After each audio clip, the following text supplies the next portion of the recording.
Uganda's government said on Monday it was banning live broadcasts of unauthorized protests and violent incidents. It comes ahead of the country's general elections as authorities detained hundreds of opposition supporters. President Yoweri Museveni is seeking to extend his 40-year rule in the January 15 vote.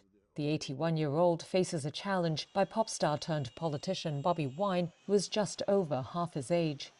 In a statement, the Ministry of Information Communication and Technology said, quote, live broadcasting or streaming of riots, unlawful processions or violent incidents is prohibited as it can escalate tensions and spread panic. The authorities often describe anti-government protests as riots.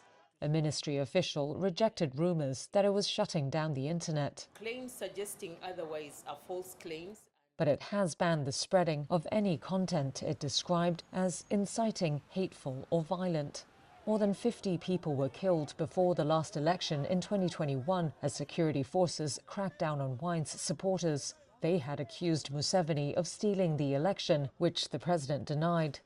Museveni is Africa's third longest ruling head of state. He came to power in 1986 after leading a 5-year rebellion. Critics and rights groups have long accused his government of torturing and intimidating opponents to maintain his grip on power, allegations he has denied.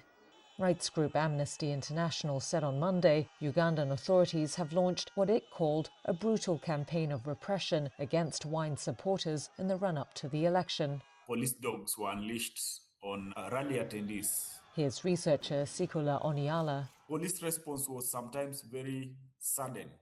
So if people are cheering in a rally and you start pepper spraying them and tear gassing them, everybody's running for their safety. In some of those places, tear gas was used against many people and many were injured.